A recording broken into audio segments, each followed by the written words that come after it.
Hola amigos, hoy vamos a leer acerca de perritos salvajes, Wild Puppies, by Peggy Bauer, photographs by Peggy and Erwin Bauer.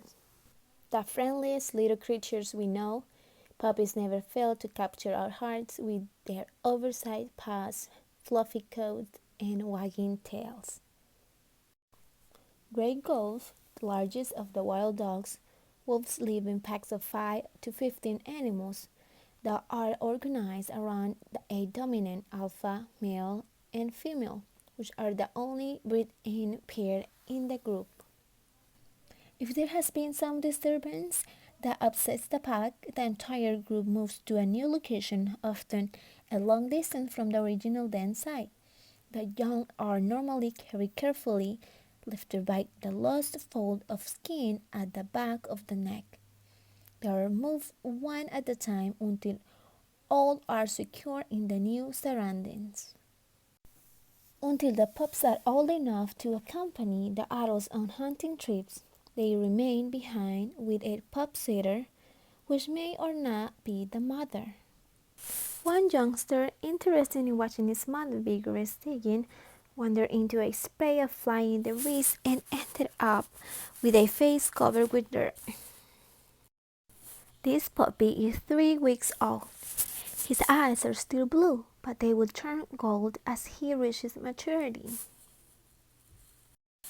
The hunting howl of a wolf rings with the call of a loon or wiggle of an elk in the fall as one of the most wonderful sounds of nature. Howling starts to serve several purposes, warning off other packs of wolves, keeping in touch with absent pack members, or providing some simple enjoyment.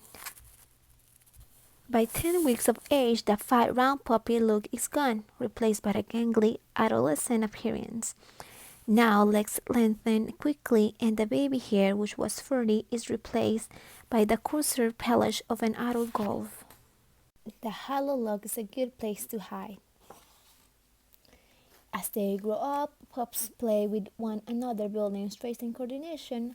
At the same time, they establish a ranking within the group that will not change as they mature. When the hunting party returns, the young are fed regurgitated food. To receive the meal, the pups must beg by whining and gently biting the muzzle of an adult.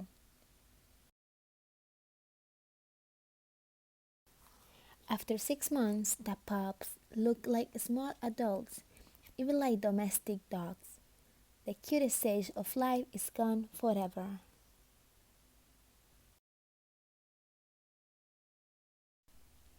The gray fox is one of the most adaptable of the wild dogs. It is found in much of the United States as well as Central America and Northwest South America.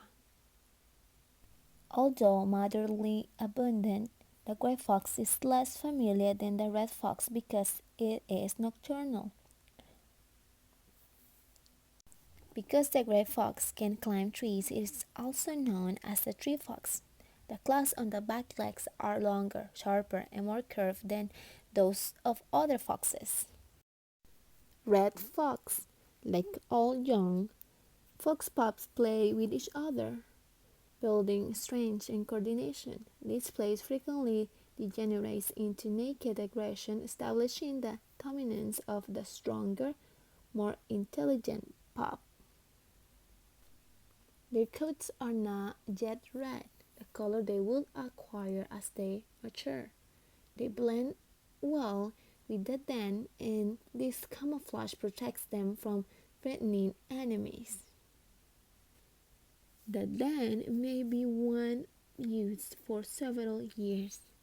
One den was known to have been used by successive generations for 35 years. In North Dakota, now 15 yards from a busy interstate highway, 4 small fox pups sit near an almost invisible den. These cross foxes energetically dig several holes for no apparent purpose, dirt flying out behind as if blown by a huge fan. Besides playing and fighting, the pups are also entertained by objects such as passing beetle, a butterfly, or a dead raven. The mother red fox joins in the play, and at the entire group is yapping and growling, pouncing and wrestling. A wildly mobile conglomeration of mouse feet and white-tipped tails tumbling in the last rays of the sun. Swift fox. Swift fox pups have typical canine faces with erect, pointy ears and alert eyes. A captive swift fox family in southern Alberta, Canada, with pups several months old, overcome nature's fear of humans. When the curious pups pop up one by one, soon they romp as they young do, chasing, ambushing, and pouncing on each other.